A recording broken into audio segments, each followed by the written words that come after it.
એવી જાહેરાત કરવામાં આવી હતી કે આવનાર વર્ષની અંદર 23,000 શિક્ષકોની ભરતી કરવામાં આવશે અને ખાસ કરીને એમાં જે પીટીસી જે કોલેજો છે એ પીટીસી કોલેજો કરેલા વિદ્યાર્થીઓને વિદ્યા સહાયકમાં નોકરી આપવામાં આવશે.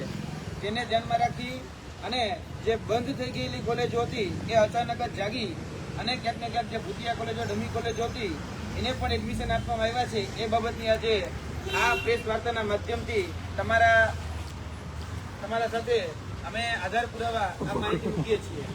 જોવા જઈએ તો એનસીટી એટલે કે national council four teacher education જે છે એ આ જે પીટીસી કોલેજો હોય એને માન્યતા આપતી હોય છે. હવે થયું એવું છે કે ઘણી બધી એવી કોલેજો હતી કે જે 2005, 2006, 2007 ની અંદર એમની પાસે માન્યતાઓ હતી, પરંતુ 2012, 2014 ની અંદર જોવા જઈએ તો આ જે કોલેજો છે એ કોલેજોએ પોતે સામે ચાલી એ વિડ્રો કરેલું એટલે કે સરેન્ડર કરેલું હતું અને પોતાની જે મૂકેલી જે ડિપોઝિટ હતી એ ડિપોઝિટ પણ એ ક્યાંક ને ક્યાંક એમને પરત મેળવી લીધી હતી, એટલે કે ડિપોઝિટ પાછી લઈ લીધી હતી. છતાં પણ આવી જે કોલેજો છે લગભગ અમારી ધ્યાનમાં 64 કરતા વધારે આવી કોલેજો ધ્યાનમાં આવી છે કે જેમને પોતાની ડિપોઝિટ પાછી મેળવી લીધી હતી, જેને NCT national council four teacher education ની અંદર માન્યતા નહોતી. આવી કોલેજોએ ક્યાંક ને ક્યાંક અત્યારે ગુજરાત રાજ્ય સરકારે આની અંદર વિદ્યાર્થીઓ ફાળવી દીધા. વિદ્યાર્થીઓ ફાળવા એટલું જ નહીં, વિદ્યાર્થીઓની પરીક્ષા પણ લઈ લીધી અને પરીક્ષા લઈ અને માર્કશીટ પણ આપી દીધી. આ જે બોગસ સંસ્થાઓ છે, આ જે ડમી સંસ્થાઓ છે, એ ડમી સંસ્થાઓ એ ક્યાંક ને ક્યાંક ગુજરાત હાઈકોર્ટની અંદર ગઈ અને ગુજરાત હાઈકોર્ટની અંદર જઈને પરમિશન લઈને આવી.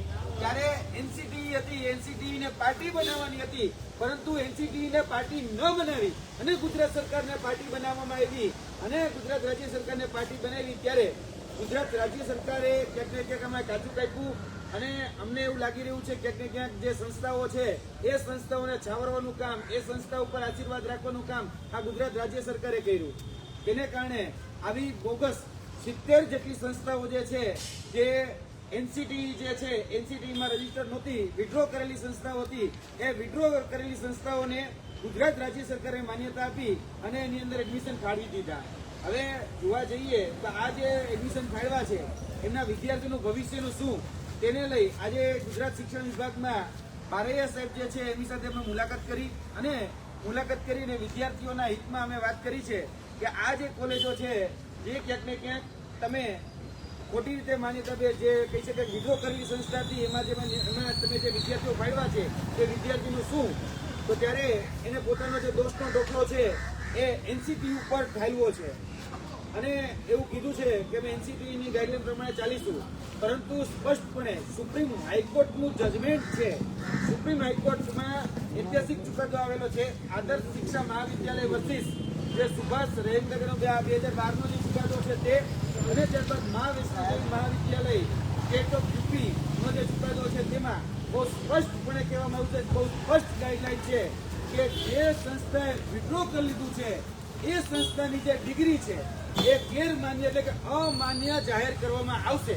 તો આ બિચારા વિદ્યાર્થીઓ જે અજાણ છે એ અજાણ વિદ્યાર્થીના ભાવિનું શું, જે વિદ્યાર્થીએ પોતાનું 1 વર્ષ બગાડ્યું છે એ વિદ્યાર્થીઓને કમ્પન્સેશન આપવામાં આવે અને જે ગેરમાન્ય જે સંસ્થાઓ છે જેને કોર્ટને પણ ગેરમાર્ગે દોરી છે એવી જે સંસ્થાઓ છે એની પર દંડ કરવામાં આવે એવી અમારી આ માધ્યમથી માંગણી છે.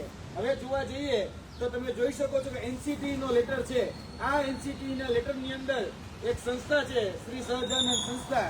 આ સંસ્થાએ 2014માં એને વિડ્રો કરી લીધું છે, પોતાની જે ડિપોઝિટ છે એ ડિપોઝિટ પણ પરત મેળવી લીધેલી છે. આ સંસ્થાને એડમિશનની અંદર એપ્રુવ આ ગુજરાત રાજ્ય સરકારના શિક્ષણ વિભાગે કરેલી છે. એ કઈ રીતે કરી અને શા માટે કરી, શા માટે જે એનસીટીની જે ગાઈડલાઈન હતી એને ફોલો કરવામાં ના આવી. હવે જોવા જઈએ તો ટેકનિકલ રીતે એક ટેકનિકલ દાવપેચ એવો છે કે 2021-22 ની અંદર બહાર લાવવામાં આવ્યું એટલે કે પરફોર્મન્સ એપ્રોઝલ રિપોર્ટ એ બધી જ કોલેજોએ સબમિટ કરવાનો હતો. જે કોલેજો સબમિટ ન કરે એને વિડ્રો ગણી લેવી એ પ્રકારની વાત મૂકવામાં આવી હતી. હવે ઘણી બધી સંસ્થાઓ એવી હતી કે જેને એ 2012-14માં જયારે મંદી આવી ત્યારે વિડ્રો નહોતું કર્યું અને કોલેજે માન્ય હતી તો એ તો કોર્ટમાં ગઈ અને કોર્ટમાં જઈને એવું કીધું કે ભાઈ આ નોટિસ જે છે એ નોટિસમાં અમને સાંભળવામાં નથી આવ્યા એટલે અમને સાંભળો એમ કરીને ગુજરાત હાઈકોર્ટમાં જ્યારે દિલ્હી કોર્ટમાં ગઈ ત્યારે એ લોકોને માન્ય રાખ્યા હતા. અને આ જે કોલેજો છે એ એટલા માટે માન્ય રહી કારણ કે એને વિડ્રો નહોતું કર્યું. એ વિડ્રો નહોતું કર્યું એનો જે ચુકાદો એની આડમાં જે વિડ્રો કરેલી જે સંસ્થા હતી એ વિડ્રો કરેલી સંસ્થા એ આમાં ક્યાંક ને ક્યાંક કોર્ટને અંધારામાં રાખી. એ કોર્ટને એને એટલું જ રજૂ કર્યું કે અમારી પાસે માન્યતાઓ છે અને એ માન્યતાઓ છે એનો લેટર એને સબમિટ કર્યો, પરંતુ જે વિડ્રો કરી છે એ વિડ્રો કરેલો લેટર એ સબમિટ ન કર્યો અને કોર્ટને આ ગેરમાર્ગે તમે જોઈ શકો છો. વિડ્રો કરેલો લેટર એ એનસીટીની વેબસાઇટ ઉપરથી તમે ડાઉનલોડ કરેલો છે.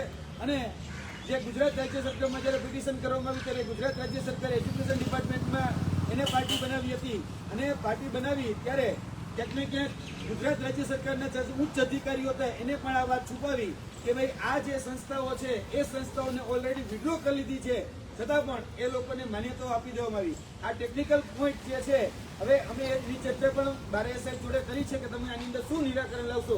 ત્યારે એને પોતાનો જે દોષનો ટોપલો જે છે એ શિક્ષણ વિભાગે પોતાનો દોષનો ટોપલો એ એનસીટી ઉપર ઢોળી દીધો છે.